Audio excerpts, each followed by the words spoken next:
आज की क्लास में हम लोग प्रीपोजिशन का लेक्चर नंबर 03 पढ़ने वाले हैं। प्रीपोजिशन के कुछ ऐसे रूल होते हैं जिनसे एग्जामिनेशन में क्वेश्चन बहुत सारे बनाए जाते हैं।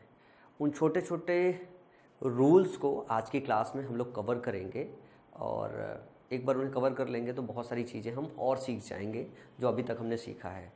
तो रूल के फॉर्मेट में आज का लेक्चर हम पढ़ेंगे। तो आज का हमारा पहला रूल है जो सबसे बेसिक रूल होता है, जो किसी भी सेंटेंस में अगर मैं प्रीपोजिशन की बात करूं, अगर फंक्शन के हिसाब से बात करूं, तो सेंटेंस के अंदर जो प्रीपोजिशन होता है ना,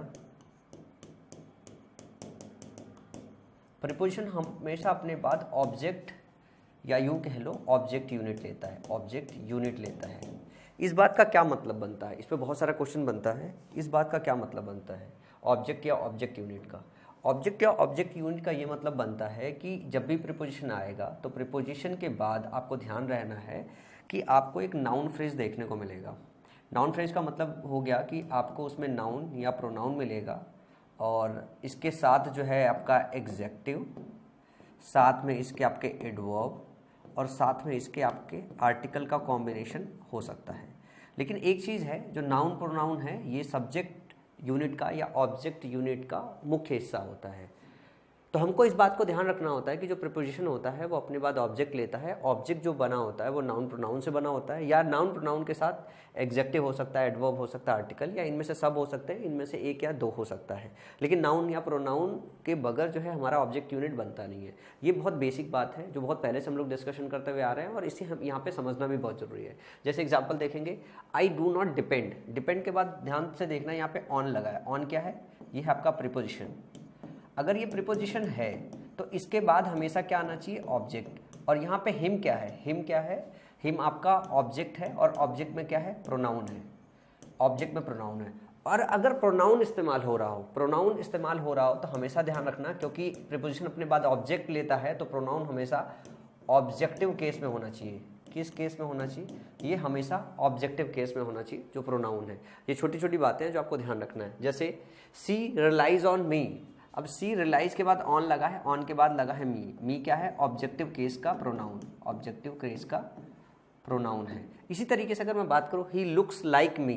अब ये लाइक क्या है? लाइक यहाँ पे प्रीपोजिशन है। लाइक क्या है? यहाँ पे प्रीपोजिशन है। लाइक प्रीपोजिशन है। मी क्या है? यहाँ पे मी फिर से आपका ऑब्जेक्टिव केस का प्रोनाउन है। ऑब्जेक्टिव केस का प्रोनाउन है।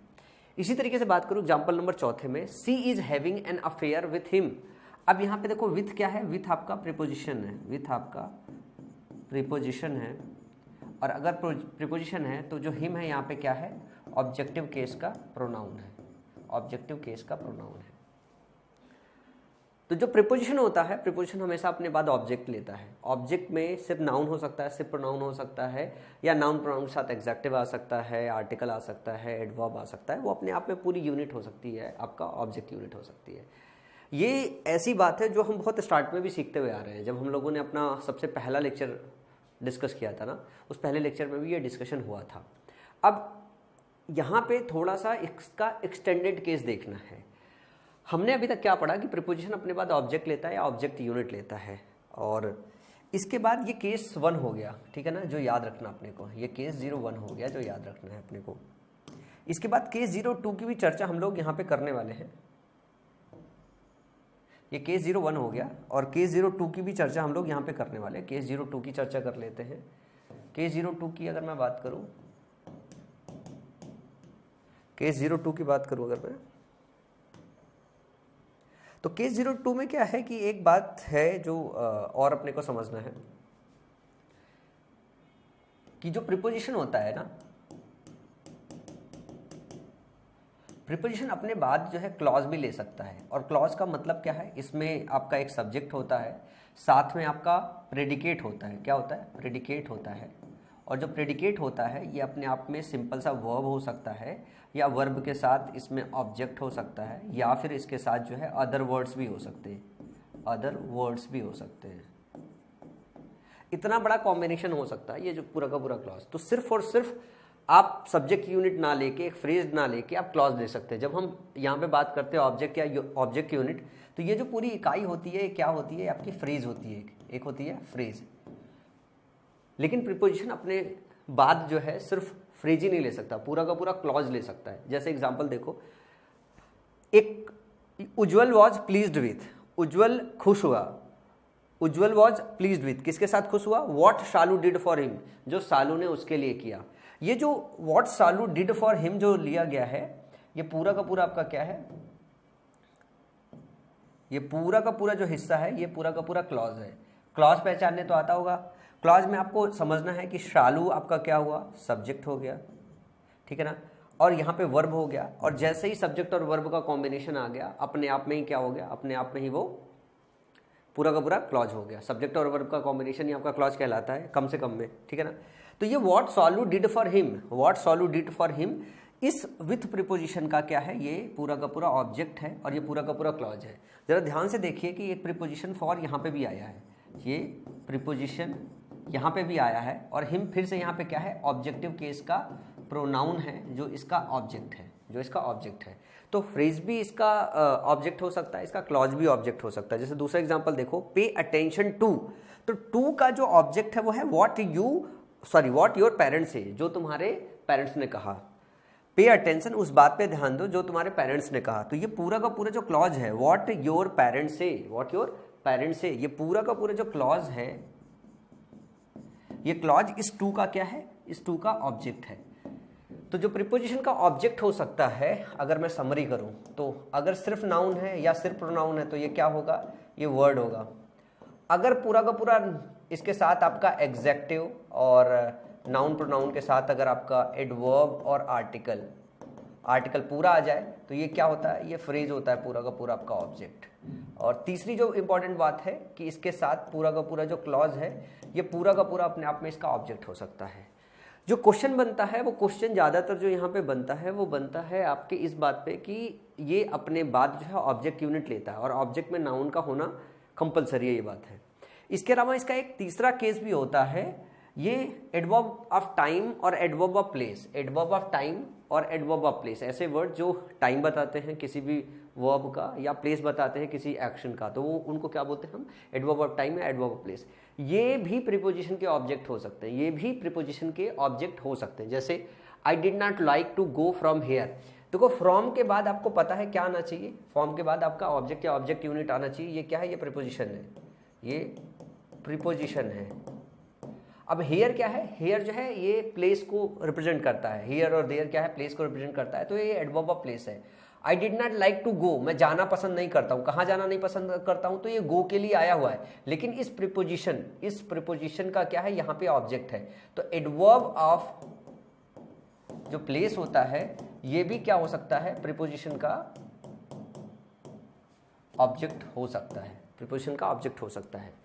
She had returned by then, अब यहाँ पे बाई जरा देखो, बाई के बाद देन इस्तेमाल किया गया है। देन क्या है? देन है adverb of time, adverb of time है, और इस प्रीपोजिशन बाई का क्या है? ऑब्जेक्ट है। इस प्रीपोजिशन का बाई का ऑब्जेक्ट है। तो प्रीपोजिशन के ऑब्जेक्ट नाउन या प्रोनाउन होते हैं, वो मतलब फ्रेज हो सकता है या वर्ड हो सकता है या क्लॉज हो सकता है, पूरा का पूरा सब्जेक्ट और वर्ब का कॉम्बिनेशन होता है। इनके अलावा जो बात आपको ध्यान रखना है कि एडवर्ब ऑफ टाइम और एडवर्ब ऑफ प्लेस भी जो है आपके प्रीपोजिशन के ऑब्जेक्ट हो सकते हैं। समझ में आई बात? तो ये बहुत बेसिक सी बात है जो आपको ध्यान रखना है, इस पर बहुत सारे क्वेश्चन आपको मिलेंगे, ठीक है ना।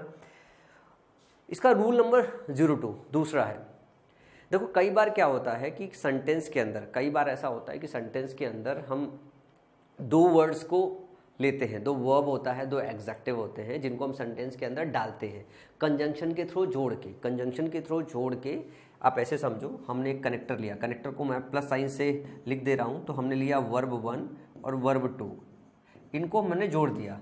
इसी तरीके से एग्जेक्टिव 1 लिया हमने, इसको जोड़ दिया एग्जेक्टिव 2 से।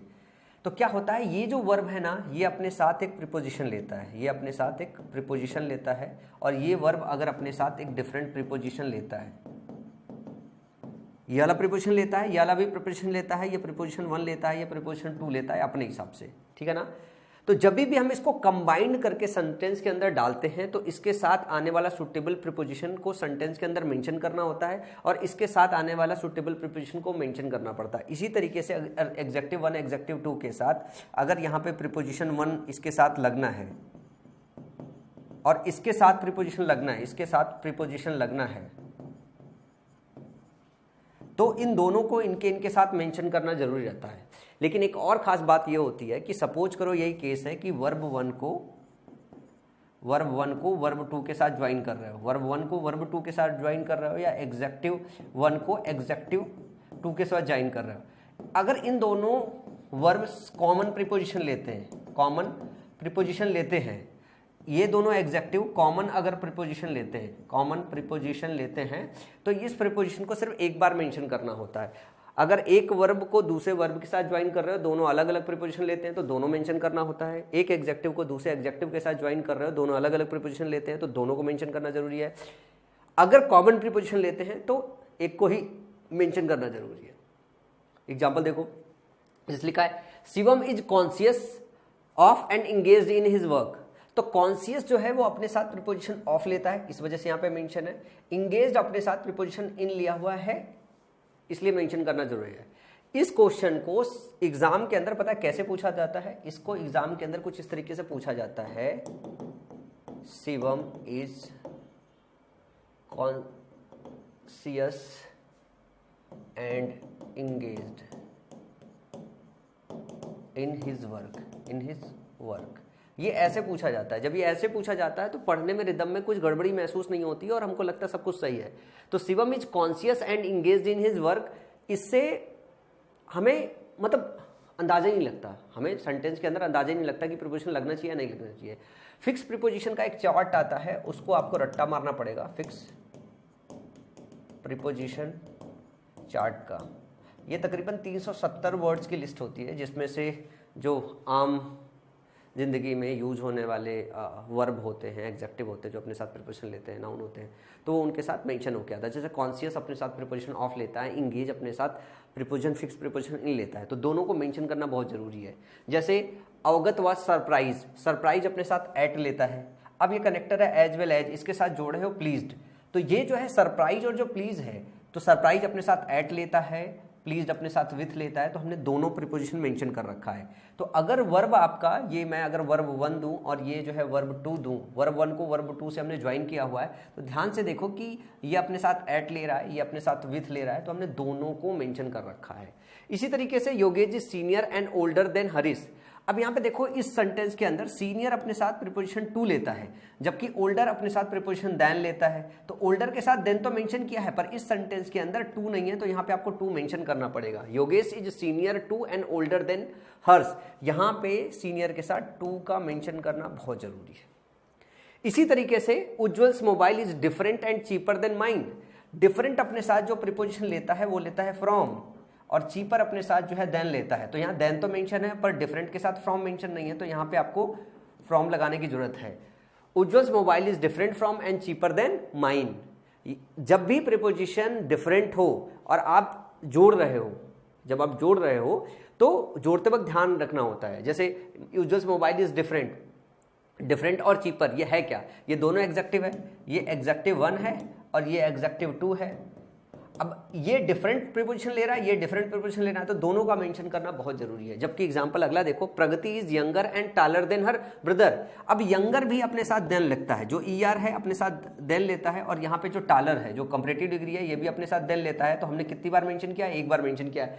तो अगर दोनों के साथ सेम प्रीपोजिशन लगता है तो आपको एक बार मेंशन करने की जरूरत है। अगर दोनों के साथ अलग अलग मेंशन होता है तो दोनों मेंशन करने की जरूरत है। इसको मैथमेटिकल फॉर्मूले में भी समझ सकते हो। मैथमेटिकल फॉर्मूले की बात बोलूं तो आपको पता है कि अगर ए के साथ बी लगना है और बी के साथ सी लगना है, तो इसको कैसे लिख सकते हो?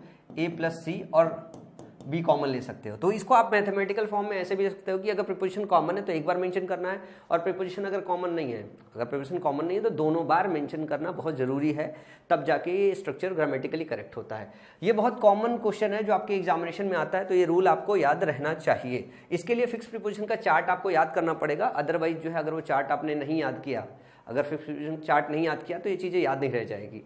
समझ में आई बात? इसके बाद अगर बात करूँ अगर अगले रूल की, तो एक जो हमने पहला रूल पढ़ा था, ये रूल नंबर 3, उसका इलेबोरेशन है, ठीक है ना। हमने क्या पढ़ा? प्रीपोजिशन अपने बाद ऑब्जेक्ट लेता है, प्रीपोजिशन अपने बाद ऑब्जेक्ट लेता है। तो जब हम ऑब्जेक्ट की बात करें तो इसमें नाउन या प्रोनाउन का होना बहुत जरूरी है। तो कई बार क्या होता है, सेंटेंसेस के अंदर हमको प्रीपोजिशन के बाद प्रीपोजिशन के बाद वर्ब देखने को मिल जाता है। क्या देखने को मिल जाता है? वर्ब देखने को मिल जाता है। तो हमको हमेशा इस वर्ब को इसके आईएनजी फॉर्मेट में कन्वर्ट करना होता है, आईएनजी फॉर्मेट में कन्वर्ट करना होता है। अब पूछोगे कि सर ऐसा क्यों होता है कि आईएनजी फॉर्मेट में क्यों कन्वर्ट करते हैं? जब हम इसको आईएनजी फॉर्मेट में कन्वर्ट करते हैं तो वर्ब का जो आईएनजी फॉर्मेट है, ये दो तरीके से काम करता है। ये एक तो एग्जेक्टिव की तरह काम करता है और एक तो जिरंड की तरह काम करता है। जिरंड मतलब इसको हम बोलते हैं सेमी नाउन। वो अपनी प्रॉपर्टी वर्ब की तो रखता है, वर्ब की रखने के साथ साथ नाउन की भी रखता है, और हमको पता है कि प्रीपोजिशन के बाद नाउन आना चाहिए। और इसका दूसरा केस होता है जब इसको हम बोलते हैं ये पार्टिसिपल की तरह काम करता है, पार्टिसिपल की तरह काम करता है। उस वक्त जो इसका रोल होता है वो मॉडिफायर की तरह होता है, मतलब एडजेक्टिव की तरह काम करता है। तो प्रीपोजिशन के बाद जब भी वर्ब आए तो आपको हमेशा वर्ब की आईएनजी फॉर्म लेनी होती है। प्रीपोजिशन के बाद जब भी वर्ब आए वर्ब की आपको आईएनजी फॉर्म लेनी होती है। जब आईएनजी फॉर्म लेते हो तो या तो वो नाउन की तरह काम करता है वहां पे, या तो वो नाउन की तरह काम करता है, या तो फिर वो पार्टिसिपल की तरह काम करता है। तो इसके बाद आप देखोगे एक नाउन और एडिशनल उसके साथ लगा रहता है, एक नाउन उसके साथ एडिशनल लगा रहता है। अब ये बात एग्जाम्पल से समझो, he is afraid of. Afraid of के बाद देखो गो आया हुआ है। गो का है आपका एक, गो जो है ये आपका वर्ब है। आप यहां पे देखो सेंटेंस के अंदर इसका आईएनजी फॉर्म रखा गया है। क्यों रखा गया है? He is afraid of going, वो जाने से डर रहा है। Going out after sunset. तो जब भी वर्ब आएगा आप क्या करोगे? हमेशा आईएनजी फॉर्मेट में रखोगे। ये बात आपको हमेशा याद रखनी है। आई एम स्केयर्ड ऑफ, जैसे ही ऑफ आया तो यहां पे देखो जो सिम वर्ब है ना, इसका कौन सा फॉर्मेट रखा गया है? आईएनजी फॉर्मेट रखा गया है। थैंक्स फॉर गिविंग, यहां पे फॉर लिखा हुआ है ना, फॉर क्या प्रीपोजिशन है, तो गिव का जो है आईएनजी फॉर्म डाला गया है। My brother is good at, जैसे ही एट लिया है ना, यहां पे देखो प्लेइंग लिखा हुआ है। प्लेइंग क्या है? टेनिस है। तो ये वर्ब है, लेकिन वर्ब का कैसा है? आईएनजी फॉर्मेट है, वर्ब का आईएनजी फॉर्मेट है। यहां ये पार्टिसिपल की तरह काम कर रहा है क्योंकि यहां पे टेनिस जो नाउन है ये इसका मॉडिफायर है, ठीक है ना।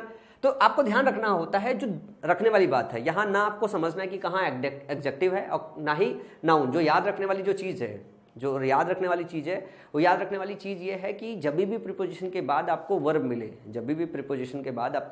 तो वर्ब का आपको आईएनजी फॉर्मेट रखना। ये एक छोटी सी बात याद रखोगे, एग्जामिनेशन में कभी कोई क्वेश्चन गलत नहीं होगा। इसके बाद एक सेक्शन इसका ऐसा है जो आपको बहुत परेशान करेगा, ठीक है ना। अगर हम बात करें प्रीपोजिशन की, तो सारे प्रीपोजिशंस जो है आपके अलग तरीके से काम करते हैं और प्रीपोजिशन टू एक अलग तरीके से काम करता है। जब हम प्रीपोजिशन टू की बात करते हैं तो टू तो देखो एक इन्फिनिटी में आता है, 2 + v1। जब 2 + v1 हम रखते हैं तो ये क्या होता है? ये इन्फिनिटी का फॉर्म होता है। और जब ये इस फॉर्मेट में रखते हैं तो ये करता क्या है? ये काम करता है सेमी नाउन की तरह, ये भी काम करता है। वर्ब की आईएनजी भी सेमी नाउन की तरह करता है और ये भी सेमी नाउन की तरह काम करता है। और उस टाइम पे इसको क्या बोलते हैं हम? इन्फिनिटिव बोलते हैं और सेमी नाउन की तरह काम करता है। तो आपको एक बात पहचानना रहता है कि जो आपका प्रीपोजिशन टू है वो इन्फिनिटी की तरह आया है या प्रीपोजिशन की तरह आया है? प्रीपोजिशन की तरह आया है। अगर प्रीपोजिशन की तरह आया है तो इसके बाद जब भी वर्ब आएगा तो किस तरीके से आएगा? आईएनजी फॉर्मेट में आएगा। जब ये इन्फिनिटी फॉर्म में रहता है, तो 2 + v1 लिखते हैं, 2 + v1 रखते हैं। लिखने के बाद इसके बाद ये अपने आप में ही क्या होता है? सेमी वर्ब सेमी नाउन होता है। तो ये हमेशा v1 ही रखते हैं। यहाँ पे 2 के बाद एक समय ऐसा आता है जब हम आईएनजी फॉर्म रखते हैं, एक समय ऐसा आता है 2 + v1 रखते हैं। तो 2 + v1 हम तब रखते हैं जब ये सेमी नाउन की तरह काम करता है, और जब ये हम आईएनजी फॉर्मेट डालते हैं तब ये प्रीपोजिशन की तरह काम करता है। तो इसमें सबसे जो बड़ी प्रॉब्लम है वो प्रॉब्लम क्या होता है कि हम पहचाने कैसे कि सर यहाँ पे इन्फिनिटी की तरह काम कर रहा है और यहाँ पे जनरल प्रीपोजिशन की तरह काम कर रहा है। इसका तरीका अभी मैं बताता हूँ, लेकिन कुछ एग्जाम्पल से इस बात को समझो, ठीक है ना। He is afraid to do anything against his boss. He is afraid. Afraid का अगर मैं बात करूं तो afraid to do anything. Afraid का क्या है? यहां पे ये ऑब्जेक्ट है, ये आपका वर्ब है, इस वर्ब के बाद इसका ऑब्जेक्ट है। और अगर ऑब्जेक्ट की बात करूं ना तो यहां पे देखोगे ना तो इसके अंदर वर्ब की भी क्वालिटी होती है। तो यहाँ पे ये नाउन की भी क्वालिटी रखता है, वर्ब की भी क्वालिटी रखता है, क्योंकि यहाँ पे इसका ऑब्जेक्ट भी इधर दिया हुआ है, वर्ब का ऑब्जेक्ट दिया हुआ है। तो यहाँ पे इन्फिनिटी की तरह काम कर रहा है। लेकिन जरा यहाँ से ध्यान से देखना, राम इज लुकिंग के बाद फॉरवर्ड लिखा है, फॉरवर्ड के बाद टू लिखा है, फिर उसके बाद गोइंग लिखा है। Ram is looking forward to going to London. यहाँ पे जो टू है ना वो प्रीपोजिशन की तरह काम कर रहा है, ये प्रीपोजिशन की तरह काम कर रहा है। और जब प्रीपोजिशन की तरह काम कर रहा है तो वर्ब देख रहे हो कैसे लिख रहे हैं, वर्ब को हम आईएनजी फॉर्मेट में लिख रहे हैं ना। तो एक बहुत बड़ा पेन होने वाला है, ये एक बहुत बड़ा पेन होने वाला है कि कैसे आप पहचानोगे। इसके लिए सबसे सही तरीका क्या है कि कुछ फ्रेजेज हैं जिनको आपको याद करना होगा कि इन फ्रेजेज में अगर टू आता है तो ये क्या काम करता है, प्रीपोजिशन की तरह काम करता है, क्योंकि उसी से रिलेटेड आपके एग्जाम में क्वेश्चन बनाते हैं। और इसके बाद जब भी वर्ब आए तो वर्ब की कैसी फॉर्मेट लेते हैं, आईएनजी फॉर्मेट लेते हैं। तो जब क्वेश्चन आता है तो कुछ यही फ्रेजेज आते हैं, इन्हीं फ्रेजेज को याद रखना होता है। जैसे सबसे बी यूज्ड टू आपका एक फ्रेज आता है एग्जाम में, एकस्टम्ड टू ये दूसरा फ्रेज आता है, एवर्स टू ये तीसरा आता है, with a view to, addicted to, devoted to, in addition to, look forward to. सबसे मतलब ये मान के चलो कि ये हर साल पूछा जाता है फ्रेज, किसी ना किसी के एग्जाम में मतलब पेपर में सेट में जरूर मिलेगा, लुक फॉरवर्ड टू, ठीक है ना। ये सबसे इंपॉर्टेंट है, कुछ भूल जाना पर ये वाला जो फ्रेज है याद रखना, ये बहुत इंपॉर्टेंट फ्रेज है जो एग्जाम में आता है। Owing to, given to, taken to और प्रोन टू, ये पूरे फ्रेज आपको रटने पड़ेंगे और सारे इंपॉर्टेंट है। और अगर मान लो रटते रटते सब भूल जाओ तो एक फ्रेज जरूर याद रखना कि सबसे ज़्यादा मतलब 98% टाइम यही वाला फ्रेज आपके एग्जाम में रिपीट होता है। 98% टाइम यही वाला फ्रेज एग्जाम में रिपीट होता है जब भी इस सेक्शन से आपका क्वेश्चन बनाया जाता है। तो इसके अलावा प्रोन टू कई बार आपके एग्जामिनेशन में पूछा गया है। अब इन फ्रेजेस के बाद आपको हमेशा याद रखना पड़ेगा कि आपको वर्ब की आईएनजी फॉर्मेट लेनी पड़ेगी। कैसे फॉर्मेट लेनी पड़ेगी, वर्ब की आईएनजी फॉर्मेट लेनी पड़ेगी। जैसे Ram is looking forward, look forward to जैसे लिखे हो ना तो इसके बाद क्या लिखते हो, going to London. We were accustomed to, जैसे आपने फ्रेज लगाया एकस्टम्ड टू, उसके बाद आपने वर्किंग टुगेदर लिखा है। He is prone to forgetting things, prone to के बाद आपने फॉरगेटिंग लिखा है, वर्ब की आईएनजी फॉर्मेट लिया हुआ है। He was a quiet man, not usually given to complaining, अब गिवन टू के बाद कंप्लेनिंग लिखा है, वर्ब की आईएनजी फॉर्मेट लग रखी है। इसी तरीके से he is addicted to gambling, addicted to के बाद आपने क्या लिखा है, वर्ब की आईएनजी फॉर्म गैम्बलिंग लिख रखी है। तो सारे फ्रेजेज ऐसे होते हैं जिसमें आप प्रीपोजिशन टू के केस को याद रखना है कि ये सारे यहाँ पे जो इस फ्रेजेज में टू आया है ना, तो यहाँ पे टू प्रीपोजिशन की तरह काम करता है। इनके बाद वर्ब की आईएनजी फॉर्मेट लेनी होती है, इसके बाद वर्ब की आईएनजी फॉर्मेट लेनी होती है। ये जरूर आप याद रखिएगा, ये बहुत इंपॉर्टेंट रूल है और इससे एग्जामिनेशन में बहुत सारे क्वेश्चन बनते हैं। और ये फ्रेज आपको सारे के सारे याद रखने पड़ेंगे, अगर ये फ्रेज याद नहीं रखोगे तो एग्जाम का आपका क्वेश्चन गलत हो जाएगा। एक होम का केस आपको याद रखना है, एक होम का केस याद रखना है।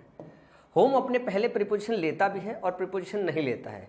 देखो होम के साथ जब ये कुछ वर्ब इस्तेमाल हो कि ब्रिंग हो गया, गो हो गया, कम हो गया, अराइव हो गया, रीच हो गया या गेट हो गया, तो जब आप घर से रिलेटेड, घर पे पहुंचने से रिलेटेड, घर से निकलने से रिलेटेड अगर कुछ वर्ब इस्तेमाल किया जाता तो यही है, किसी को घर पे लाया जाता है, किसी को घर से भेजा जाता है। तो ब्रिंग और कम और अराइव ये सब एक दूसरे के क्या है, सिनोनिम्स है। ब्रिंग, कम, अराइव, रीच ये भी सिनोनिम है। गेट मतलब पाना होता है, गेट मतलब पाना होता है। ब्रिंग, कम, अराइव, रीच ये सब एक दूसरे के सिनोनिम्स है। ये घर पहुंचने से रिलेटेड सारे के सारे वर्ब है। इसके अलावा गो मतलब घर से जाने से रिलेटेड बात हो रही है। तो इनके साथ जब हम होम का इस्तेमाल करते हैं ना तो बगैर प्रीपोजिशन के इस्तेमाल करते हैं, डायरेक्टली कर लेते हैं। लेकिन अगर होम के पहले आपका कोई जो है पॉजेसिव एग्जेक्टिव आ गया, पॉजेसिव एग्जेक्टिव आ गया, या फिर आपने ऐसे बोल दिया Ram's home, Ram's home, Ujjwal's home, किसी का नाम लगा के लिख लिया, या हर होम लिख दिया आपने, कैसे लिख दिया, हर होम, तब इसके पहले आप क्या काम करते हो, तब इसके पहले आप प्रीपोजिशन जोड़ते हो, तब आप इसके पहले प्रीपोजिशन जोड़ते हो। और अगर कहीं आपका पॉजेसिव केस नहीं है, कहीं आपका पॉजेसिव केस नहीं है तो इनके पहले आप प्रीपोजिशन नहीं जोड़ते हो। जैसे ध्यान से देखना, I went to her home, यहाँ पे हर लगा हुआ ना, इस वजह से हमने प्रीपोजिशन टू लिया है। I decided to go to Yogesh home, यहाँ पे होम के पहले क्या है, योगेश, किसी का घर हम बता रहे हैं। तो जब हम किसी का घर बताते हैं तब उसके साथ हम प्रीपोजिशन का इस्तेमाल कर रहे हैं टू का, ठीक है ना। तो I went home by car, हम घर गए किससे, कार से। यहां पे देखना I went home by car, home से पहले हमने कोई प्रीपोजिशन नहीं लिया है, हमने यहां पे कोई प्रीपोजिशन नहीं लिया है। और वेंट जो है वो गो का सेकंड फॉर्म है ना, गो वेंट गॉन होता है, गो वेंट गॉन होता है। तो यहां वेंट से पहले मतलब होम के पहले अगर वर्ब गो का पास्ट फॉर्म लिया गया वेंट, यहां पे हमने नहीं लगाया। लेकिन I went to Ram's house, Ram's house by car, अगर हमने यहाँ मेंशन कर दिया है राम के घर जा रहे हैं, तब हमको प्रीपोजिशन टू का इस्तेमाल करना पड़ेगा। तो अगर हम ये मेंशन कर देते हैं किसी का घर है, तब हम प्रीपोजिशन का इस्तेमाल करते हैं, और अगर हम नहीं मेंशन करते हैं कि किसी का घर है, तो हम प्रीपोजिशन का इस्तेमाल नहीं करते हैं। जैसे इन जगह पे I decided to go home, अगर मैं इसको ऐसे बोल दूं, अगर मैं किसी का घर मेंशन ना करूं, I decided to go home, sentence correct होगा। अगर हम ये किसी का घर मेंशन नहीं कर रहे हैं तो हम कोई प्रीपोजिशन नहीं लगाएंगे। लेकिन अगर हम ये मेंशन कर रहे हैं कि किसी का घर है, चाहे वो प्रोनाउन के थ्रू हो, चाहे वो आपका राम्स और पजेसिव केस इस्तेमाल करके नाउन के हिसाब से अगर आप मेंशन करो, तो किसी का घर है तो प्रीपोजिशन लगाते हैं, अगर किसी का घर नहीं है तो हम प्रीपोजिशन का इस्तेमाल नहीं करते हैं। बहुत ही छोटा सा, बहुत ही इंपॉर्टेंट रूल है। इसके बाद अब आता है क्वेश्चन, और जहां से बहुत अच्छा बनता है, इन जगहों से क्वेश्चन बहुत अच्छा बनता है। ये कुछ ऐसे वर्ब है जो अपने बाद प्रीपोजिशन नहीं लेते, और कब नहीं लेते? एक्टिव वॉइस में। अगर सेंटेंस एक्टिव वॉइस में है तो सारे के सारे वर्ब अपने बाद प्रीपोजिशन, कोई प्रीपोजिशन नहीं लेते, डायरेक्टली क्या ले लेते हैं? डायरेक्टली ऑब्जेक्ट ले लेते हैं। वर्ब है तो ऑब्जेक्ट लेगा ही लेगा। जैसे Guruji emphasized on the need of discipline in life, ध्यान से देखना, stress emphasize, Sita has ordered for a cup of tea, ordered के साथ क्या लिया गया? फॉर, यहां पे लिया गया on. I would like to place an order for, order के साथ फिर से फॉर लिया गया है। We shall discuss about, we shall discuss about, he controls over the company's marketing strategy, control के साथ ओवर लगाया गया preposition. They have no control over, over लगाया गया है। आई डिमांडेड फॉर, डिमांडेड के साथ फॉर लगाया गया है। ये सारे के सारे जो वर्ब है, चाहे यहाँ पे डिमांडेड की बात करें, चाहे यहाँ कंट्रोल की बात करें जो है, या चाहे यहाँ डिस्कस की बात करें, ठीक है ना, चाहे यहाँ पे ऑर्डर की बात करें, चाहे यहाँ पे एम्फसाइज की बात करें, ये सारे इसी बकेट के वर्ब हैं, ये सारे इसी बकेट के वर्ब हैं। इन सभी वर्ब के बाद हम प्रीपोजिशन का इस्तेमाल नहीं करते, प्रोवाइडेड सेंटेंस एक्टिव वॉइस में हो। ये सारे के सारे सेंटेंस एक्टिव वॉइस में, और सेंटेंस सारे अगर एक्टिव वॉइस में है तो हम इन वर्ब्स के साथ प्रीपोजिशन का इस्तेमाल नहीं करते। यहाँ ऑन का इस्तेमाल गलत है, फॉर का इस्तेमाल गलत है, यहाँ फॉर का इस्तेमाल गलत है, अबाउट का इस्तेमाल गलत है, ओवर का इस्तेमाल गलत है। समझ में आई बात? इन सब वर्ब के बाद जब भी हम इनके साथ प्रीपोजिशन लगाते हैं वो गलत हो जाता है एक्टिव वॉइस में। अब इन वर्ब्स को याद करना बहुत जरूरी है। Stress, emphasize, investigate, comprise, accompany, consider, violate, pervade, precede, succeed, invade, resist, inter, skew, direct, join, sign, effect, ensure, board, discuss, describe, reach, order, tell, demand, attack, control, resemble and ridicule। यार देखो इसमें ना रटने में लगता है time, इसको कैसा मारना पड़ेगा आपको? रट्टा। अगर रट्टा नहीं मारोगे बात नहीं बनेगी। ये देखो आपको रट्टा मारने वाली बात है, रट्टा नहीं मारोगे तो बात बनेगी नहीं। मतलब आपको रट्टा मारना ही मारना है, कोई इसका दूसरा ऑप्शन नहीं है, कोई इसका दूसरा ऑप्शन नहीं है। ये सारे के सारे आपको वर्ब्स रटने पड़ेंगे, इनके साथ हम प्रीपोजिशन एक्टिव वॉइस में नहीं लगाते। I can't finish his demand for money. He attacked on. Enemy forces have made an attack on the city. Don't sign on. He stressed on. Standing all day puts stress on your feet. ये सारे के सारे जो है prepositions जो लगे हुए इन verbs के साथ वो गलत है। स्ट्रेस के साथ नहीं लगाते हैं, ठीक है ना, दोनों जगह स्ट्रेस इस्तेमाल है। साइन के साथ नहीं लगाते जो है, अटैक के साथ नहीं लगाते हम, ठीक है ना, डिमांड के साथ नहीं लगाते, इनके साथ प्रीपोजिशंस नहीं लगाते। देखो स्पॉट द एरर के सेक्शन में कैसे आया था। ही described about the incident in his story. Describe अपने साथ जो है प्रीपोजिशन नहीं लेता, तो यहाँ अबाउट का जो इस्तेमाल करना है वो गलत हो गया। ये बहुत इंपॉर्टेंट क्वेश्चन है, और ये डिस्क्राइब जो वर्ड है ना करीब करीब 10 बार आपके एग्जामिनेशन में पूछा गया है। तो डिस्क्राइब अपने साथ अबाउट नहीं लेता है, डिस्कस अपने साथ अबाउट नहीं लेता है, इस बात को आपको ध्यान रखना है। इसके बाद जो है प्रीपोजिशन को लेके, प्रीपोजिशन टू को लेके एक छोटे से और रूल है जिनको देख लेते हैं। देखो वर्ब के 2 सेट बनाए हैं, ठीक है ना, ये भी रटने वाली चीज़ है, समझने से ज़्यादा रटना है। वर्ब के 2 सेट है, एक सेट ऐसा है जो अपने साथ प्रीपोजिशन टू लेता है, और एक वर्ब का जो सेट है वर्ब सेट 2, ठीक है ना, जो अपने साथ डायरेक्टली ऑब्जेक्ट ले लेता है और प्रीपोजिशन टू नहीं लेता है। तो दोनों वर्ब के सेट को आपको याद रखना पड़ेगा। जैसे पहले सेट क्या है कि आप कभी भी देखोगे तो हम से टू लिखते हैं या फिर सैड टू लिखते हैं, सैड टू लिखते हैं। लेकिन अगर आप देखोगे ना तो टेल के साथ हम कभी भी टू नहीं लिखते हैं, टोल्ड के साथ हम कभी भी टू नहीं लिखते हैं। और ये हम डिस्कशन कहाँ पे कर रहे हैं? एक्टिव वॉइस के सेंटेंसेज में। एक्टिव वॉइस के सेंटेंसेज में आप देखोगे तो हम से टू लिखते हैं, सजेस्ट या सजेस्टेड टू लिखते हैं, प्रपोज टू लिखते हैं, स्पोक टू समवन लिखते हैं, रिप्लाई टू समवन लिखते हैं, एक्सप्लेन टू समवन लिखते हैं, कंप्लेन टू समवन लिखते हैं, टॉक टू समवन लिखते हैं, लिसन टू समवन लिखते हैं, राइट टू समवन लिखते हैं, रिपोर्ट टू समवन लिखते हैं और प्रे टू गॉड लिखते हैं। ठीक है ना। तो इन सब के साथ हम प्रीपोजिशन टू का इस्तेमाल करते हैं। जैसे यू सजेस्टेड टू हिम, यहाँ पे देख रहे हैं सजेस्ट के साथ हमने प्रीपोजिशन टू लिया है। सी सैड टू मी, सैड के साथ हमने टू लिया हुआ है। ठीक है ना। He did not reply, reply के साथ हमने टू लिया हुआ है। तो ऐसे वर्ब के सेट है जिनके साथ हम प्रीपोजिशन टू लगाते हैं। जबकि वर्ब सेट टू की बात करूं मैं, यहीं पे वर्ब सेट टू की बात करूं, ध्यान से देखना। जैसे एडवाइस के साथ हम कभी भी टू नहीं लगाते हैं। ठीक है ना। जैसे advice to him, I advised him होता है, आई एडवाइस टू हिम नहीं होता है। टेल के साथ हम एक्टिव वॉइस में, ध्यान रखिएगा, एक्टिव वॉइस में हम कभी भी नहीं लगाते। इसका इस्तेमाल सबसे ज़्यादा डायरेक्ट इनडायरेक्ट में होता है। ठीक है ना। सैड टू को टेल में बदलते हैं, जो है से टू को टेल में बदलते हैं, सैड टू को टोल्ड में बदलते हैं। ये डायरेक्ट इनडायरेक्ट में आप देखोगे, वहाँ पे पढ़ोगे। ठीक है ना।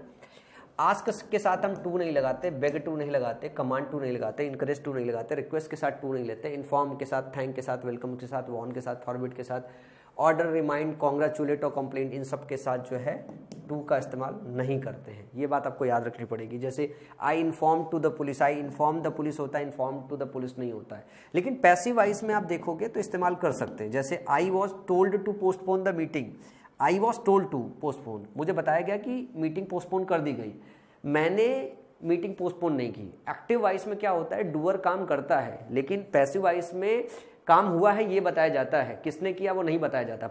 मीटिंग यहाँ पे किसने पोस्टपोन की उसका पता नहीं है, मुझे इन्फॉर्म किया गया कि मीटिंग पोस्टपोन कर दी गई। तो ये जो सेंटेंस है वो पैसिव वॉइस में है, पैसिव वॉइस में है। तो यहाँ पे टोल्ड के साथ टू सही है, टोल्ड के साथ टू सही है।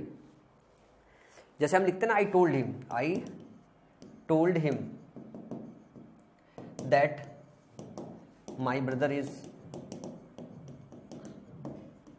आउट ऑफ द सिटी, कि मेरा जो भाई है वो बाहर है, नहीं है। यहां पे हम देखेंगे आई टोल्ड हिम, यहां आई टोल्ड टू हिम लिखना गलत था, आई टोल्ड टू हिम लिखना गलत है, क्योंकि ये सेंटेंस क्या है, ये सेंटेंस एक्टिव वॉइस में है। ये सेंटेंस क्या है, ये सेंटेंस एक्टिव वॉइस में है। तो जब सेंटेंस एक्टिव वॉइस में होता है तो इन वर्ब के साथ टू नहीं लगाते, वर्ब सेट टू के साथ हम प्रीपोजिशन टू का इस्तेमाल नहीं करते हैं, वर्ब सेट वन के साथ हम प्रीपोजिशन टू का इस्तेमाल करते हैं। अब देखो इसमें इतनी बात समझने वाली बात है, लेकिन इसके बाद आपको रट्टा मारने की जरूरत है। सारे के सारे वर्ब के सेट आपको रटने पड़ेंगे, जब आप रटोगे तभी। और बहुत सारे क्वेश्चन की प्रैक्टिस करने से भी चीज़ें आपको याद हो जाती है, इनसे डायरेक्टली आपके एग्जामिनेशन में क्वेश्चन बन जाता है। प्रीपोजिशन का ज़्यादातर जो चैप्टर है वो रटने रटने पे ही है। इसके बाद अगला हम लोग डिस्कशन करेंगे रूल नंबर 06 की। रूल नंबर 06 में कुछ वर्ब के और सेट है, जैसे फर्निश हो गया, इंटरेस्ट हो गया, प्रेजेंट हो गया, प्रोवाइड हो गया, सप्लाई हो गया। ये ना अपने साथ जो प्रीपोजिशन लेते हैं, ये जो अपने साथ प्रीपोजिशन लेते हैं, इनके साथ प्रीपोजिशन जो है ना वो फिक्स नहीं है, फिक्स नहीं है। ऑब्जेक्ट को देखते हुए, रिक्वायरमेंट को देखते हुए अपने साथ प्रीपोजिशन बदल लेते हैं। जैसे I provided him with money, I provided him with money, हमने प्रोवाइडेड लिया, प्रोवाइडेड के बाद कोई जो है प्रीपोजिशन नहीं लिया, फिर उसके बाद फिर लगाया विथ मनी, हिम और मनी के बीच में विथ मनी लिखा हमने। ठीक है ना। आई प्रोवाइडेड मनी टू हिम, मैंने पैसा प्रोवाइड किया टू हिम। अब अगर ऑब्जेक्ट आपका हिम हो गया, यहाँ पे देखो, अगर जो है ऑब्जेक्ट अगर आपका हिम है तो हिम के पहले आपने टू लिया, जबकि इस केस में मनी के रिस्पेक्ट में आपने विथ लिया। तो यहाँ पे हिम डिसाइड कर रहा है कि हम टू लगाएंगे, यहाँ पे मनी डिसाइड कर रहा है वो हम विथ लगाएंगे। तो ये जो वर्ब है ना, ये अपने ऑब्जेक्ट के हिसाब से और रिक्वायरमेंट के हिसाब से अपने प्रीपोजिशन चेंज करते हैं। यहाँ पे फिक्स जैसी कोई चीज नहीं है। जैसे he entrusted his nephew with the task, देख रहे हो विथ द टास्क लिखा हुआ है, लेकिन यहां पे ध्यान से देखना, he entrusted the task to his nephew. अब हिज नेफ्यू के साथ टू लिया हुआ है, टास्क के साथ विथ लिया हुआ है, तो ये अपने साथ प्रीपोजिशन बदल रहे हैं। ऑब्जेक्ट जैसा है उस हिसाब से, सुटेबिलिटी के हिसाब से अपने प्रीपोजिशन बदल रहे हैं। The company supplied sports equipment to school, ठीक है ना। और the company supplied schools with support, sorry sports equipment, यहां विथ का इस्तेमाल है, यहां टू का इस्तेमाल है, समझ रहे ना। तो ये सारे के सारे जो वर्ब है ना, ये अपने ऑब्जेक्ट के हिसाब से, सिचुएशन के हिसाब से अपने प्रीपोजिशन बदलते रहते हैं। तो आपको समझना पड़ेगा कौन सा प्रीपोजिशन सुटेबल है। प्रैक्टिस से ही आती है, मतलब रटना तो प्रीपोजिशन बहुत है, प्रैक्टिस ही आती है। फिक्स प्रीपोजिशन का जो चार्ट है 370 का, ये अपने 90 डेज वोकैब प्लानर पे, 90 डेज वोकैब प्लानर है, ये अपनी बुक आती है। इसमें ये सारे के सारे 370 फिक्स प्रीपोजिशन जो है वो मेंशन है, वहां से आप इसे पढ़ाई कर सकते हैं। एक बार आपने उसे कंप्लीट कर लिया तो ये सारी की चीजें उसी में कवर हो जाती है, ठीक है ना। इसी तरीके से आपके पास कंपनसेट है, एक्सप्लेन है, फाइन है, प्रपोज है, रिकमेंड है, रॉब है, सजेस्ट है, ये भी अपने साथ प्रीपोजिशन बदलते रहते हैं। Rob a person of something, we inform the police of an incident, I explain the matter to him, he robbed her of her jewellery, ठीक है ना। The tourist were robbed of the their bags and an armed gang robbed a bank in main street last night. यहाँ पे देखो robbed अपने साथ of लिया, ये इन लिया हुआ है। तो ये सारे जो वर्ब्स हैं ना, ये अपने साथ क्या काम करते हैं, ये अपने ऑब्जेक्ट के हिसाब से, ये अपने ऑब्जेक्ट के हिसाब से जो सुटेबल प्रीपोजिशन होता है वो लेते हैं।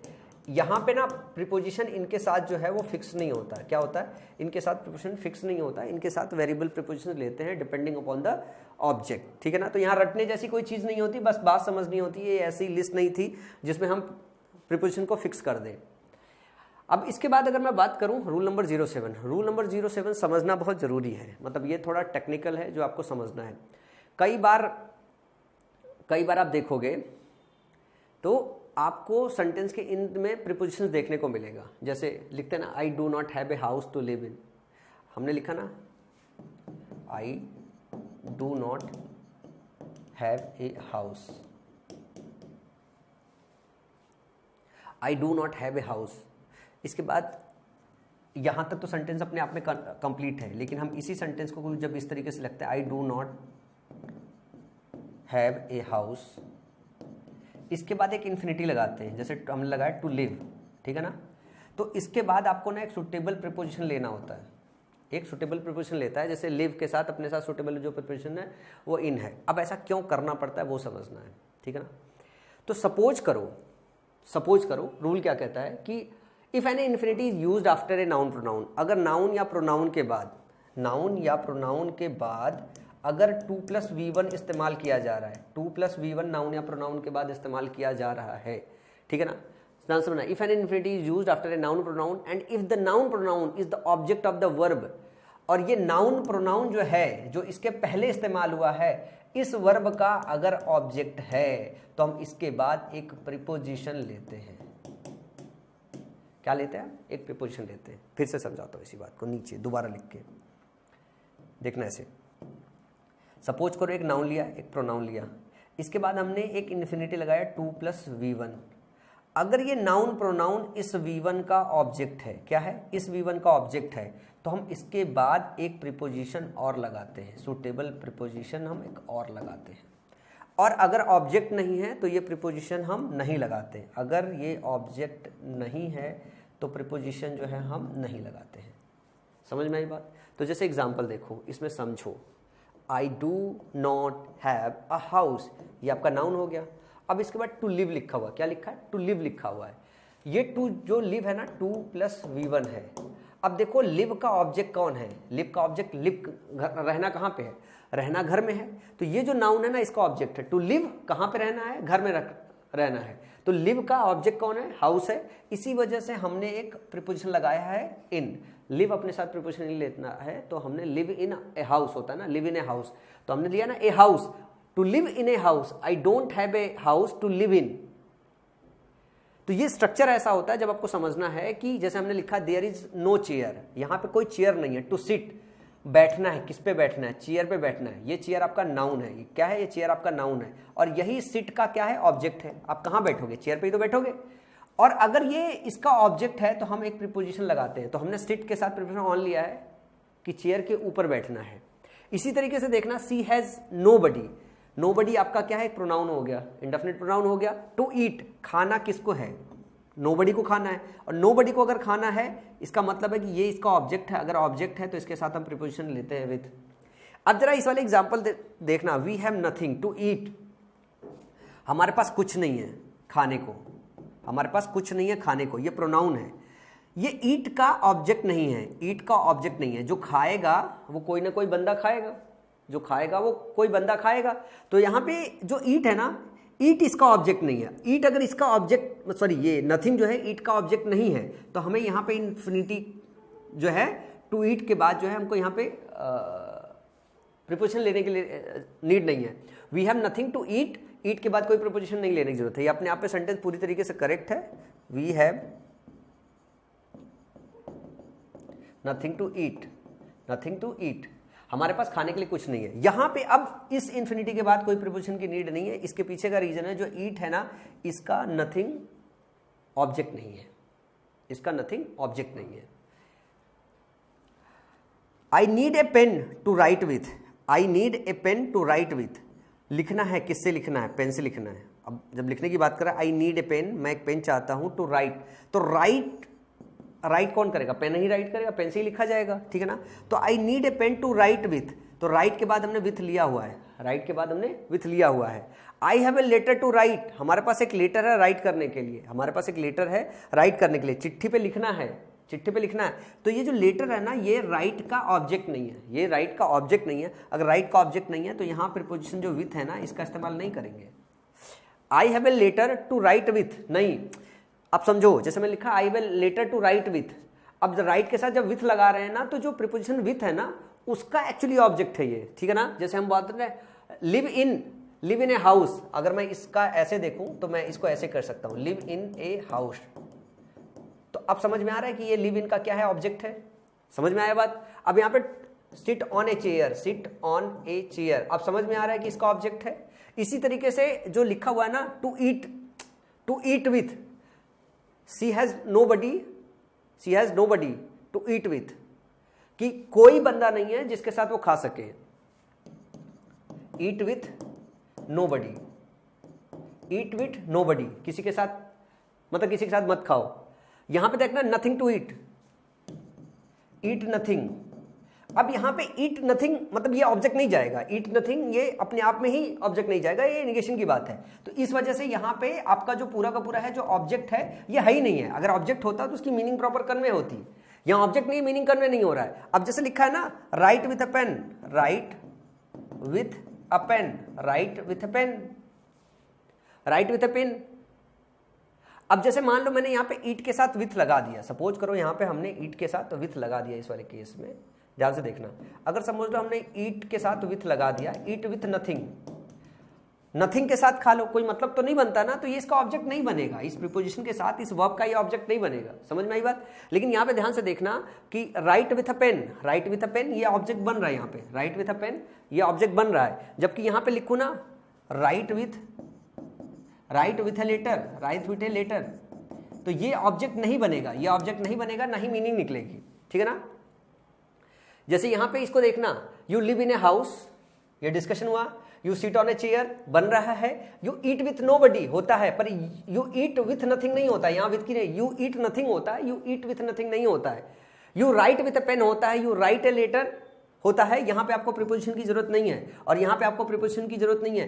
अब यहां से एक बात समझ में आ रहा है ना कि ए हाउस जो है यहां पे लिव का ऑब्जेक्ट है, जो चेयर है वो सिट का ऑब्जेक्ट है, नोबडी यहां पे ईट का ऑब्जेक्ट है, बट यहां पे ये इसका ऑब्जेक्ट नहीं है, मतलब जो प्रीपोजिशन लगता है उसका ऑब्जेक्ट नहीं बनता, और यहां पे ऑब्जेक्ट ए पेन बन रहा है। तो अगर जो इन्फिनिटी है, इन्फिनिटी के पहले जो नाउन प्रोनाउन आया है, अगर आप उसको समझ पाओ कि ये इसका ऑब्जेक्ट होगा, तब आपको प्रीपोजिशन लेना होता है, तब आपको प्रीपोजिशंस लेना होता है, और तब जाके सेंटेंस करेक्ट हो पाता है।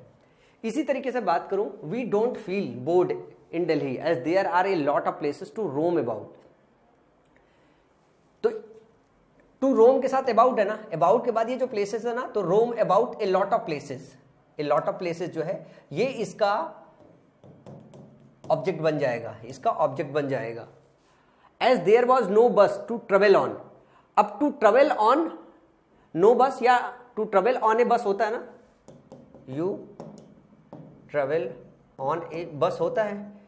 अब ये जो ए बस है ना, नो बस लिखा हुआ है, इसको कंसिडर कर लो, बस पे ट्रेवल होने की बात हो रही है, ये इसका ऑब्जेक्ट बन रहा है, इसी वजह से यहां पे प्रीपोजिशन ऑन लगाया गया है। As there was no bus to travel on so I decided to book a cab. जबकि तीसरा एग्जाम्पल देखना, please give me list of some interesting places to visit. To visit के साथ आप इन नहीं लगा सकते, ठीक है ना, you visit some interesting places. अब यहां पे प्रीपोजिशन लगाओगे तो गलत हो जाएगा, प्रीपोजिशन लगाओगे तो गलत हो जाएगा।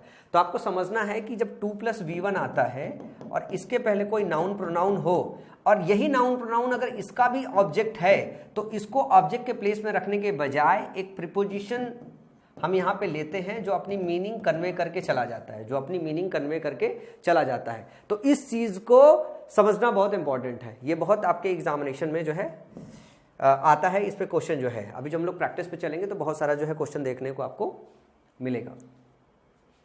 इसके बाद रूल नंबर 8 की बात कर रहे हैं। अब देखो कुछ प्रीपोजिशन और हैं जिनके यूज केस को समझना है। जैसे आप अकॉर्डिंग टू का मतलब जानना है, to stated by, according to मेरे अनुसार, according to Ujjwal it's a great movie. किसी ने स्टेट किया है, किसी ने बताया है, मेरे हिसाब से, मेरे अनुसार ये एक अच्छी पिक्चर थी, ये इस मीनिंग में इस्तेमाल होता है।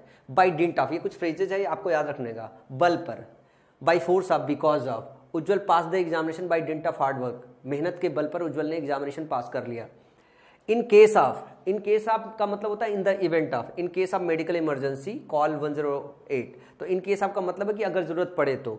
By virtue of, by virtue of इस्तेमाल होता है बाई द अथॉरिटी ऑफ, कि मतलब किसी के अंदर अथॉरिटी दे दी गई है। तो they achieved preeminence by virtue of superior military strength, तो उसने बहुत पहले से ही जो है क्या कर लिया, जीत हासिल कर लिया मिलिट्री स्ट्रेंथ के सुपीरियरिटी की वजह से। ओइंग टू और ड्यू टू ये इस्तेमाल होता है के वजह से। तो आपको ध्यान रखना है कि ओइंग टू और ड्यू टू का जो मीनिंग है वो सेम ही होता है, और बहुत पहले बोला जाता था कि ड्यूटी से सेंटेंस स्टार्ट नहीं कर सकते हैं हम, और ओइंग टू से स्टार्ट करते हैं।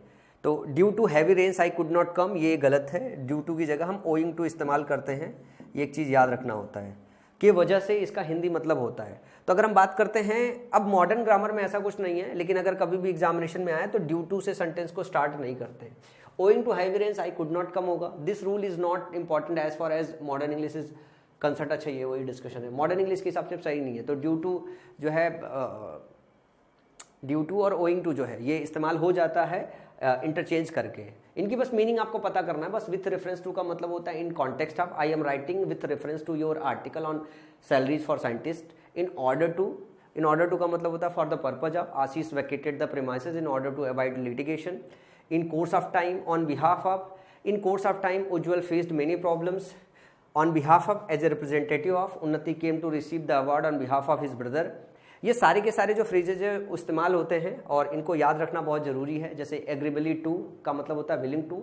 एग्रीबली to the terms of the agreement we will pay you ₹1 lakh, मतलब एग्रीमेंट जो हुआ था उसके अनुसार जो है, उसके विल के हिसाब से मैं तुम्हें 1 लाख रुपए पे करूंगा। By means of, by for the sake of, in favour of, in Leo of, ठीक है ना, इन प्लेस ऑफ। ये सारा का सारा जो फ्रेजेस है इनको आपको याद रखना पड़ेगा। इसमें पढ़ाने जैसा कुछ नहीं है, एक बार आप रीडिंग मार लीजिएगा। On account of, in relation to, ये मतलब है, आप एक बार इनके पढ़ लीजिएगा, कुछ एग्जाम्पल पढ़ लीजिएगा कि ये फ्रेजेज इस्तेमाल होते हैं। जैसे देखिए अकॉर्डिंग है और अकॉर्डेंस हो गया। तो अकॉर्डिंग अपने साथ अलग प्रीपोजिशन लेता है, अकॉर्डेंस अपने साथ अलग प्रीपोजिशन लेता है। इसी तरीके से अफेक्शन और अफेक्शनेट है, एम्बिशन और एम्बिशियस है, कैपेबल और कैपेसिटी है। ये सारे जो पेयर्स हैं ना अपने साथ अलग अलग प्रीपोजिशंस लेते हैं, और इनको पढ़ के समझ लेना एक बार जरूरी है। जैसे मैं बात बोलूँ, Shivam acted according to your order, जो अकॉर्डिंग है ये अपने साथ प्रीपोजिशन टू लेता है, जबकि Richa acted in accordance with, accordance अपने साथ जो प्रीपोजिशन लेता है वो लेता है विथ, तो ये अपने साथ विथ लेता है, और ये अपने साथ प्रीपोजिशन टू लेता है। एक्ट अकॉर्डिंग का मतलब होता है किसी के अनुसार काम करना, ठीक है ना। Richa acted in accordance with your order, तुम्हारे ऑर्डर के हिसाब से काम किया गया है। तो अकॉर्डिंग या अकॉर्डेंस ये दोनों इस्तेमाल किया जाता है किसी के हिसाब से काम करने के लिए। तो अकॉर्डिंग अपने साथ प्रीपोजिशन टू लेता है, अकॉर्डेंस अपने साथ प्रीपोजिशन विथ लेता है। इसी तरीके से अफेक्शन मतलब सहानुभूति होती है, ठीक है ना। तो my mother had affection for all, मेरी माँ को सभी के साथ सहानुभूति है। तो अफेक्शन अपने साथ प्रीपोजिशन फॉर लेता है, जबकि अफेक्शनेट अपने साथ प्रीपोजिशन टू लेता है। Mother Teresa was affectionate to all, तो जब हम अफेक्शनेट का इस्तेमाल करते हैं तो हम प्रीपोजिशन टू का इसके साथ इस्तेमाल करते हैं, और अफेक्शन का इस्तेमाल करते हैं तो हम उसके साथ प्रीपोजिशन फॉर का इस्तेमाल करते हैं। इसी तरीके से एम्बिशन है और एम्बिशियस है। तो जो एम्बिशियस है अपने साथ प्रीपोजिशन ऑफ लेता है, जबकि एम्बिशन है, एम्बिशन जो है फॉर लेता है। तो एम्बिशन फॉर फेम होता है और एम्बिशियस ऑफ फेम होता है, ऑफ फेम होता है। जैसे I have ambition for fame हो गया और I am ambitious of fame हो गया। तो एम्बिशियस जो है अपने साथ ध्यान रखिएगा ऑफ लेता है, एम्बिशन अपने साथ प्रीपोजिशन फॉर लेता है। इसी तरीके से कैपेबल है और कैपेसिटी है। तो कैपेबल अपने साथ प्रीपोजिशन ऑफ लेता है। तो Richa is not capable of doing hard work, Jyoti has capacity, capacity अपने साथ प्रीपोजिशन फॉर लेता है। कैपेसिटी फॉर समथिंग होता है, तो Jyoti has capacity for doing hard work, तो कैपेसिटी अपने साथ फॉर लेता है और कैपेबल अपने साथ ऑफ लेता है। इसी तरीके से कुछ चीज़ें और हैं जो आपको ध्यान रखना है, जैसे अकॉर्डिंग टू, ये कुछ चीज़ें हैं जो आपको ध्यान रखना है। अकॉर्डिंग टू इसका मतलब होता है as stated by dint of, या फ्रेज है, ये फ्रेज आप खुद पढ़ लीजिएगा, कुछ एग्जांपल है। According to Ujjwal it's a great movie, by dint of, in case of, by virtue of, owing to. Owing to और ड्यू टू का केस एक जो है आपको याद रखना पड़ेगा, ओइंग टू और ड्यू टू का केस याद रखना पड़ेगा। इन दोनों का मतलब सेम होता है। पुराने इंग्लिश ग्रामर में ड्यू टू से सेंटेंस से स्टार्ट नहीं किया जाता था, ओइंग टू से स्टार्ट किया जाता था, पर आज के ग्रामर में आप ओइंग टू से स्टार्ट करो या ड्यू टू से स्टार्ट करो, सेंटेंस में कोई फर्क नहीं पड़ता। तो ध्यान रखना है आपको कि ये अब इस्तेमाल कर लिए जाते हैं, ठीक है। तो owing to heavy rain I could not come, due to heavy rain I could not come, दोनों में से कुछ भी इस्तेमाल कर सकते हो, ठीक है ना। With reference to, in order to, in course of time, on behalf of, ये कुछ फ्रेजेज हैं जो आपको प्रीपोजिशनल फ्रेजेज है जो आपको याद रखने चाहिए, जैसे एग्रीबिली टू हो गया, बाई मीन्स ऑफ हो गया, फॉर द सेक ऑफ हो गया, इन फेवर ऑफ हो गया, इन ली हो गया। ये सारे के सारे फ्रेजेज आपको याद रखने हैं, मतलब इसमें on account of, in relation to, इनको पढ़ाने जैसा कुछ पढ़ाना नहीं है, इनको पढ़ना है, इनकी मीनिंग पढ़ना है और इनके एग्जाम्पल्स को एक बार देख लेना है कि ये फ्रेजेज होते हैं इंग्लिश ग्रामर में जिनका हम इस्तेमाल करते हैं, प्रीपोजिशनल फ्रेजेज होते हैं, ठीक है ना। और एक जो कॉन्फिडेंस और कॉन्फिडेंट है, ध्यान से देखिएगा, कॉन्फिडेंस और कॉन्फिडेंट है। तो कॉन्फिडेंस अपने साथ इन लेता है और कॉन्फिडेंट अपने साथ अबाउट होता है। तो कॉन्फिडेंट अबाउट हिमसेल्फ और कॉन्फिडेंस इन हर सेल्फ, तो कॉन्फिडेंस अपने साथ इन लेता है और कॉन्फिडेंट अपने साथ अबाउट लेता है। इसी तरीके से डिजायर और डिजारियस हो गया, तो डिजायर फॉर मनी होता है, डिजारियस ऑफ मनी होता है, ठीक है ना। तो डिजायर अपने साथ फॉर लेता है और डिजारियस अपने साथ ऑफ लेता है। तो ये आपको डेटा याद करना पड़ेगा, ये फिक्स प्रीपोजिशन का हिस्सा है, फिक्स प्रीपोजिशन का हिस्सा है। आपको ध्यान रखना पड़ेगा, डिजायर फॉर मनी होती है और डिजारियस ऑफ मनी होता है। तो ये चीज़ और ये डेटा आपको याद रखना है, ठीक है ना। एक और इंपॉर्टेंट चीज़ है जो आपको याद रखना है कि एट द एंड का इस्तेमाल कब करते हैं, इन द एंड का इस्तेमाल करते हैं। देखो एट द एंड का इस्तेमाल करते हैं point in space, point in space, ठीक है ना। पॉइंट इन स्पेस का मतलब पर्टिकुलर मोमेंट को अगर आपको बताना हो तो हम एट द एंड का इस्तेमाल करते हैं, और इन द एंड का मतलब हम करते हैं जब हम फाइनल कोई डिस्कशन, क्लोजिंग स्टेटमेंट दे रहे हो, ठीक है ना। तो कंक्लूजन की अगर बात कर रहे होते हैं, फाइनल या कंक्लूजन की कोई बातचीत कर रहे होते तो हम इन द एंड का इस्तेमाल करते हैं। जैसे एट द एंड के एग्जाम्पल देखो, I always look forward to watching the credits at the end of a movie. तो at the end of a movie बता रहे हैं, तो मूवी के अंत में, मूवी के अंत, इस पर्टिकुलर पॉइंट पे डिस्कशन हो रहा है कि जब मूवी खत्म हो रही होगी उस टाइम पे, I always look forward to watching the credits at the end of a movie. जब मूवी खत्म हो जाती है उस पर्टिकुलर पॉइंट पे मैं उसकी क्रेडिट्स देखना पसंद करता हूँ। She found the answer to the puzzle at the end of the book. जो बुक का एंड था, at the end of the book के एंड पे जो है उसे क्या मिला, उसे पजल का आंसर मिल गया। तो ये एक लोकेशन की बात हो रही है एट द एंड, जब हम यहाँ पे इस्तेमाल कर रहे हैं बुक के रेफरेंस में। तो पॉइंट इन स्पेस या लोकेशन अगर आपको बताना हो तो आप एट द एंड का इस्तेमाल करते हो। लेकिन अगर आप क्लोजिंग रिमार्क देनी हो, क्लोजिंग अगर बात कंक्लूड करना हो कोई बात, जैसे लिखते हैं ना, after much debate and discussion in the end, आखिरी में, we decided to go with plan B. यहाँ पे हम रिजल्ट बता रहे कि मतलब स्टार्टिंग में कुछ भी हुआ लेकिन इन द एंड, अंत के अंदर क्या हुआ। तो जब हम आउटकम बताना चालू कर देते हैं, रिजल्ट बताना चालू कर देते हैं या कंक्लूजन बताना होता है तो हम इन द एंड का इस्तेमाल करते हैं। He studied hard and in the end managed to pass the examination. उसने बहुत कठिन परिश्रम किया और अंत में उसे सफलता मिल गई। तो यहाँ पे आप रिजल्ट बता रहे हो, आप यहाँ पे रिजल्ट बता रहे हो, और यहाँ पे भी आप क्या कर रहे हो, कंक्लूजन बता रहे हो या रिजल्ट बता रहे हो। तो जब रिजल्ट या कंक्लूजन बताना हो तो इन द एंड का इस्तेमाल करते हैं, इन द एंड का इस्तेमाल करते हैं।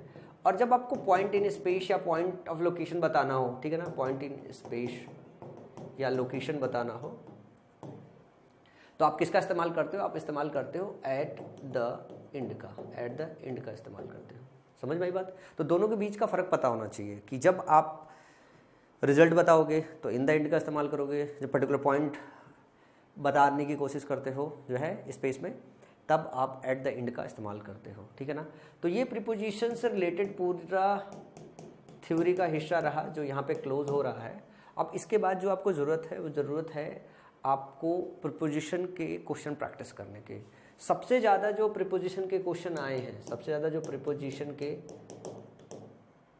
क्वेश्चन है वो बहुत आए, मतलब फिलर्स में भी बहुत सारा क्वेश्चन आया है, स्पॉट द एरर के सेक्शन में भी बहुत सारा क्वेश्चन आया है, ठीक है ना, और क्लोज टेस्ट के अंदर भी बहुत सारा इसका क्वेश्चन आता है। मतलब ये प्रीपोजिशन का जो चैप्टर है सबसे ज़्यादा आपके एग्जामिनेशन में क्वेश्चन यहीं से बनते हैं और यहाँ के क्वेश्चन अच्छे बनते हैं। इसका 2 सेक्शन है जो आपको रट्टा मारना पड़ता है। एक सेक्शन ऐसा है जो थ्योरी का सेक्शन है जहाँ पे आप प्रीपोजिशन का जनरल यूज केस पढ़ते हो, और दूसरा सेक्शन ऐसा है जिसको हम बोलते हैं कि fix preposition. Fix preposition chart याद करना पड़ता है, 370 के आसपास चार्ट है। इसमें आपको पता चलता है कि वर्ब हो गया आपका, एग्जेक्टिव हो गया, कुछ नाउन्स हो गए, जो है ये अपने बाद फिक्स प्रीपोजिशन लेते हैं, फिक्स प्रीपोजिशन लेते हैं। तो अगर एक बार वो चार्ट याद हो गया तो आपका पूरा का पूरा काम हो जाता है। और उसके बाद थ्योरी जो है, थ्योरी का सेक्शन पूरा का पूरा पढ़ना पड़ता है, ठीक है ना। तो थ्योरी का सेक्शन हम लोग यहाँ पे क्लोज कर रहे हैं। फिक्स प्रीपोजिशन जो है वो 90 डेज वोकैब प्लानर से आपको पढ़ना है। देन उसके बाद क्वेश्चन प्रैक्टिस करना है। तकरीबन 400 के आसपास जो है क्वेश्चन के कलेक्शंस हैं जो आपको प्रैक्टिस में लेना है, और कम से कम 6 से 7 बार इसको रिवाइज करना है, तब जाके प्रीपोजिशन का चैप्टर आपका मजबूत होगा। अदरवाइज प्रीपोजिशन का चैप्टर आपका मजबूत नहीं होगा। सबसे ज़्यादा जो टाइम टेकिंग चैप्टर है वो आपका प्रीपोजिशन का ही चैप्टर है।